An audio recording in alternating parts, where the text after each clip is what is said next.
आजमगढ़ जनपद में श्री साईं होटल में 7/9/2023 को विकासशील इंसान पार्टी के राष्ट्रीय युवा अध्यक्ष माननीय संतोष साहनी जी के द्वारा प्रेस वार्ता की गई, जिसमें आगामी दिनांक 4/10/2023 को विकासशील इंसान पार्टी के संस्थापक बिहार सरकार के पूर्व मंत्री सन ऑफ मल्लाह माननीय मुकेश सहनी जी के आरक्षण संकल्प यात्रा को सफल बनाने के लिए यह प्रेस वार्ता की गई। आपको बता दें कि वहीं पर इन लोगों द्वारा बताया गया कि समाज में अतिजाति पिछड़ियों के आरक्षण के लिए उपजातियां जैसे कश्यप, माझी, मल्लाह, निषाद, केवट, बिंद, सहनी, गौड़, गुड़िया, कुरिया, कहार, प्रजापति, राजभर, चौहान आदि जातियों को आरक्षण बचाने के लिए यह प्रेस वार्ता की गई और उनके द्वारा 4/10/2023 को विकासशील इंसान पार्टी के संस्थापक बिहार सरकार के पूर्व मंत्री सन ऑफ मल्लाह माननीय मुकेश सहनी जी के आरक्षण संकल्प यात्रा को सफल बनाने के लिए यह प्रेस वार्ता की गई। इस मौके पर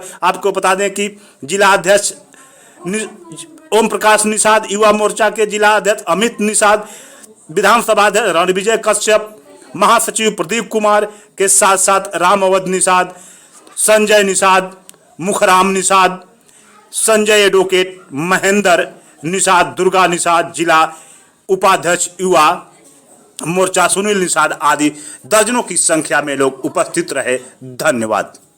देखिए, मेरा नाम संतोष साहनी है। मैं मऊ जनपद का रहने वाला हूँ। मैं वीआईपी पार्टी का राष्ट्रीय अध्यक्ष युवा मोर्चा। आज प्रेस वार्ता का आयोजन किया गया है, क्या उद्देश्य है, क्या बताना? देखिए, प्रेस वार्ता का मुख्य उद्देश्य ये है कि हमारे पार्टी के मुखिया, वीआईपी पार्टी विकासशील इंसान पार्टी के मुखिया सन ऑफ मल्लाह मुकेश सहनी, जो पूर्व कैबिनेट मंत्री बिहार सरकार के हैं, वो आरक्षण संकल्प यात्रा लेकर बिहार, उत्तर प्रदेश और झारखंड में चल रहे हैं।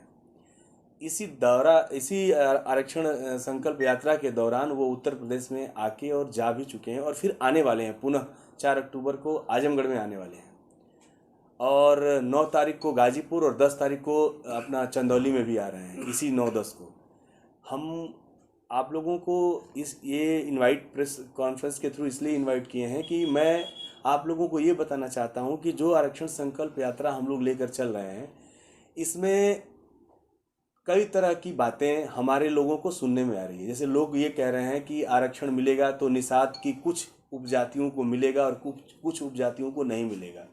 तो मैं आप तमाम चैनल और तमाम मीडिया साथियों के साथ मैं इस बात को रखना चाहता हूं कि जो भी लोग ऐसा सोच रहे हैं कि निषाद कम्युनिटी की कुछ बिरादरी को आरक्षण मिलेगा, कुछ बिरादरी को नहीं मिलेगा, तो ऐसी कोई बात नहीं है। अगर आरक्षण मिलेगा तो सभी निषाद की सभी उपजातियों को मिलेगा। हम उसी के लिए संघर्ष कर रहे हैं। विशेषतः इसमें बिंद समाज के लोगों को मैं शामिल करना चाहूँगा कि बिंद समाज के लोगों ने मुझे फ़ोन किया है कि ऐसा हम लोगों को सुनने में आया है कि जो निषाद आरक्षण संकल्प यात्रा चल रही है, उसमें बिंद समाज को आरक्षण नहीं मिलेगा। तो ऐसी कोई बात नहीं है। देखिए, मैं आप लोगों को थोड़ा बताना चाहता हूं कि बिहार से लालू प्रसाद यादव जी ने 4 नवंबर 2006 को केंद्र सरकार को ये अनुशंसा अपने तरफ से भेजी थी, प्रस्ताव भेजा था कि इस बिरादरी को, निषाद कम्युनिटी को अनुसूचित जाति में डाला जाए। इसी तरीके से 5 मार्च 2004 को स्वर्गीय श्री मुलायम सिंह जी ने भी, जब उनकी सरकार थी, उस समय मुख्यमंत्री थे उत्तर प्रदेश के, तो उन्होंने भी केंद्र सरकार को भेजा था। 4 मार्च 2008 को बहन कुमारी मायावती जी ने भी यह प्रस्ताव उनके द्वारा भेजा गया था केंद्र सरकार को कि अनुसूचित जाति के आरक्षण के कोटे को बढ़ाते हुए निषाद कम्युनिटी को बैकवर्ड कम्युनिटी से निकालकर और अनुसूचित जाति में शामिल किया जाए। ये अनुशंसा केंद्र सरकार को इन्होंने भी दिया है। इसी तरीके से अखिलेश यादव जी की सरकार थी, उस समय भी इन्होंने प्रस्ताव दिया था। लेकिन समस्या ये रही कि इस पर केंद्र सरकार की मंशा साफ नहीं रही। कुछ न कुछ कारण बताकर वो केंद्र सरकार ने प्रदेश सरकार को वो रिपोर्ट वापस करती रही। आज के डेट में योगी सरकार ने 31 जुलाई 2023 को जो प्रस्ताव उत्तर प्रदेश सरकार द्वारा केंद्र सरकार को भेजा गया था, वो प्रस्ताव ही वापस ले लिया है। वो आज के डेट में वो प्रभावहीन हो चुका है। इस पर जो है केंद्र सरकार ने अपना कुछ कार्य किया है। जैसे रोहिणी आयोग का गठन कराया गया था कि रोहिणी आयोग ने इस कार्यक्रम को, इस पूरे आरक्षण की व्यवस्था को देखा और रोहिणी आयोग ने अपना जो है रिपोर्ट भी केंद्र सरकार को भेज दिया है। उत्तर प्रदेश सरकार में जस्टिस राघवेंद्र के कमेटी ने जो है अपना काम कर रही है और वो भी रिपोर्ट भेज रही है उत्तर प्रदेश सरकार को। अब इस क्रम में हम लोगों की जितनी भी उपजातियां हैं, हम लोग जिस आरक्षण की लड़ाई लड़ रहे हैं और जिस रिजर्वेशन की बात कर रहे हैं, इसमें सभी जातियां हैं। तुरैया है, धीवर है, धीमर है, कहार है, गोड़िया है, राजगोड़ है, राजभर है, निषाद है, केवट है, मल्लाह है, बिंद है, इन सभी जातियों को, माझी है, मुजाबिर है, जितनी भी ये जातियां हैं निषाद कम्युनिटी की, हो सकता है मेरे से बोलने में कोई उपजाति छूट जा रही हो, जितनी भी जातियां हैं उपजातियां हैं, सबको आरक्षण मिलेगा। ऐसा कुछ नहीं है, कोई भी व्यक्ति, कोई भी समाज का व्यक्ति ये ना सोचे कि आरक्षण की लड़ाई किसी विशेष उपजाति के लिए हो रही है और किसी के लिए नहीं हो रही है। हम सबके लिए माननीय मंत्री जी सन ऑफ मल्लाह मुकेश सहनी जी आरक्षण संकल्प यात्रा लेकर चल रहे हैं और आज के समय में उत्तर प्रदेश, बिहार और झारखंड तीनों राज्यों में बहुत अच्छा दबाव बन रहा है केंद्र सरकार के ऊपर। आप जिनकी बात कर रहे हैं वो जो सरकार में हैं, अभी सहयोगी हैं, हमारे समाज के बहुत सारे लोग वर्तमान सरकार में, प्रदेश सरकार में, उत्तर प्रदेश सरकार में मंत्री हैं, राज्य मंत्री हैं, जैसे कैबिनेट मंत्री भी हैं। सरकार से इन लोगों ने एक मीटिंग भी रखा था कि सरकार आपको आरक्षण देगी, आइए, और समाज को इकट्ठा भी किया था। उसमें 2022 में हुआ था। उसमें जो है केंद्र सरकार से अमित शाह जी भी आए थे और आज के तत्कालीन मुख्यमंत्री माननीय योगी जी भी थे। लेकिन जिस आरक्षण का लोक लुभावना देकर और बात करके हमारे समाज को लखनऊ में कड़ाके की ठंड में इकट्ठा किया गया था, उसमें आरक्षण की कोई एक शब्द का भी उच्चारण उन लोगों ने नहीं किया। और अगर वो लड़ाई लड़ रहे होते तो किसी को क्या ज़रूरत है इस तरह की लड़ाई लड़ने के लिए। अगर वो हम लोगों की बात कर रहे होते, उनकी लड़ाई ये है कि किसी तरीके से उनका परिवार जो है विधायक, सांसद, एमएलसी बनता रहे।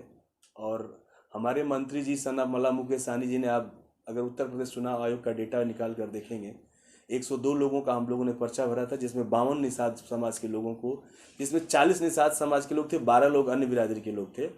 टोटल 52 लोगों को हम लोगों ने अपने सिंबल पर, चुनाव आयोग का डेटा निकाल कर देखिए, 2022 में हम लोगों ने चुनाव लड़ा विधानसभा का और 52 सीटों पर हम लोग चुनाव लड़े।